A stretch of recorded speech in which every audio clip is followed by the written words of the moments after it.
un des auteurs du salon ici à Vilaine, Jean-Mathias Xavier.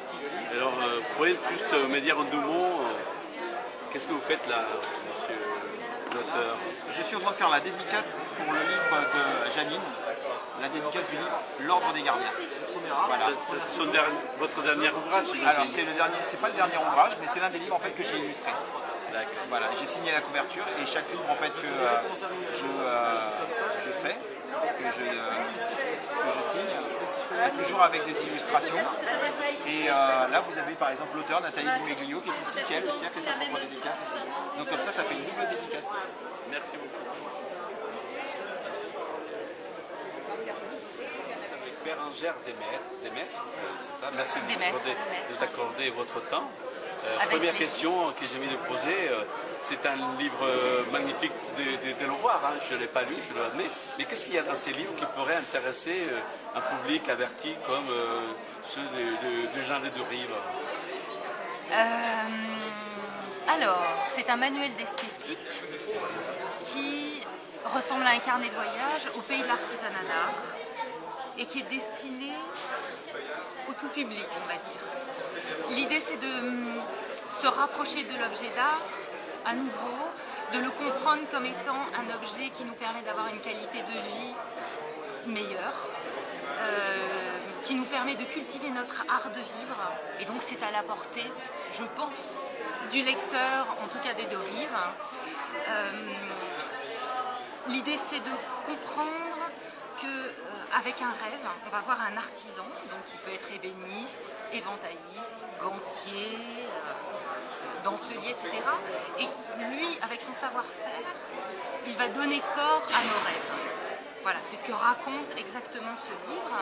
Donc, en partant de mon enfance, parce que moi c'est dans mon enfance que par la lecture, grâce à Alexandre Dumas, je suis tombée amoureuse de l'objet d'art. Et donc, des années plus tard, je me suis intéressée à l'objet d'art et aux artisans d'art. Et c'est comme ça que je me suis mise à créer ce qui va devenir le mouchoir de la Duchesse aujourd'hui.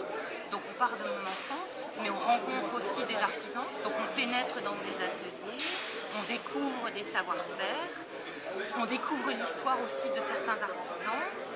Et puis, on a des petites anecdotes qui sont un peu comme une sorte de miscellanée, de gourmandise, comme un coffre à merveille, où par exemple on va découvrir le langage de l'éventail, qui a été créé par un monsieur au 19e siècle. Alors c'est une goutte d'eau dans le monde de l'éventail, mais c'est une petite chose gourmande, drôle.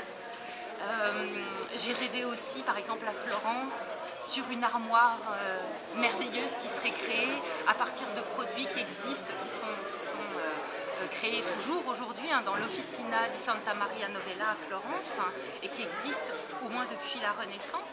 Et donc j'ai rêvé à une sorte d'armoire pharmaceutique et parfumée idéale, ou comment prendre soin de sa boîte à musique, etc. Il y a plein de petites choses, des petites recettes. Vous combinez parfaitement bien d'un côté les textes et les images. Oui, tout à fait. Pourquoi ces choix éditoriaux dans ces livres?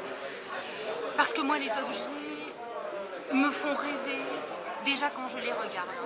Donc j'ai envie de donner à rêver avec des images. J'ai envie déjà qu'on ait le souhait de toucher l'objet, ça nourrit, ça alimente le rêve. Donc l'image pour moi elle est importante à ce niveau-là. Et ensuite, évidemment, dans le texte, je vais totalement nourrir le rêve, l'envie, le désir de connaître l'artisan, l'objet d'art, et tout ce qui tourne autour, en fait, tout ce qui va alimenter la rêverie par rapport à l'objet d'art. Donc la photo nourrit le texte, et le texte, évidemment, nourrit la photo. Une belle conclusion. Donc on trouve ça où? Où est-ce qu'on va trouver votre ouvrage? Chez tous les libraires, chez l'éditeur, évidemment, et puis aussi le 22 décembre, je vais signer à la librairie Le Pinceret à Poissy, donc vous êtes les bienvenus. Ce sera, je crois que c'est à partir de 15h. Voilà, très bien, rendez-vous est pris et merci de votre discussion. Et donc, moi, je trouvais que c'était un endroit... D'abord, c'est intéressant d'en parler parce qu'il y a beaucoup de choses à dire. C'est très riche au niveau culturel. On a un décor qui est l'Amazonie. On a des populations avec des cultures très fortes, donc on a des histoires à raconter.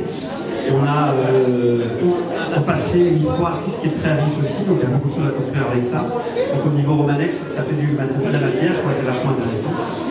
Et puis après, il y avait vraiment aussi de ma part l'envie de parler de cet endroit dont on ne parle pas souvent, dont j'avais parlé. Généralement, quand on en parlait, c'est plutôt mal, on parle du bagne, on parle des salbettes, on imagine qu'il y a des araignées partout et qu'on se fait piquer par des serpents dans les rues. Ce qui n'est pas vrai.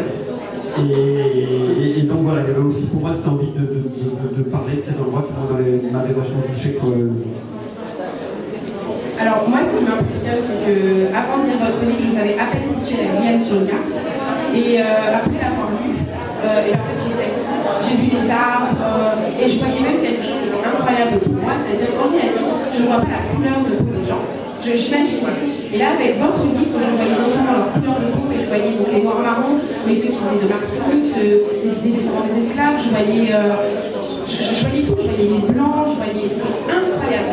Et ça, on sent que vous avez une université, on sent que vous avez vécu là-bas, on sent que ça vous a marqué. Donc, je ne sais pas, qu'est-ce qui vous a le plus marqué quand vous y êtes allé, quand vous y avez vécu, qu'est-ce que...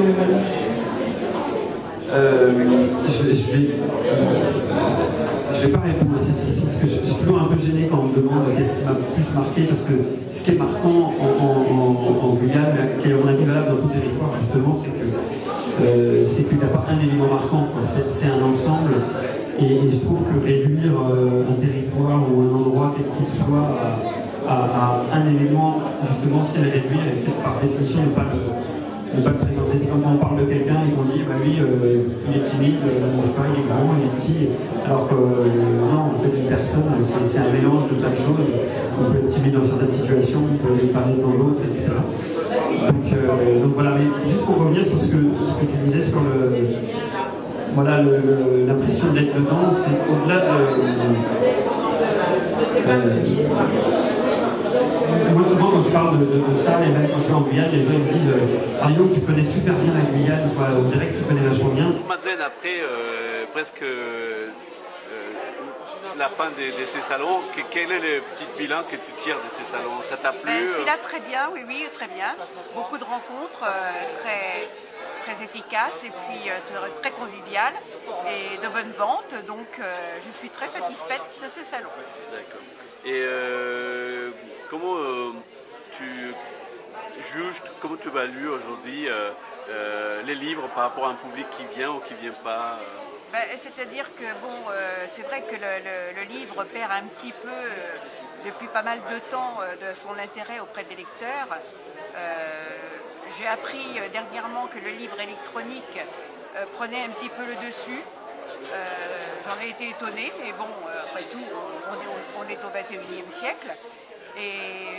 Mais je pense qu'autour des fêtes, comme ça, les gens pensent à offrir quand même des livres à leurs proches. Donc c'est une bonne satisfaction pour nous, auteurs.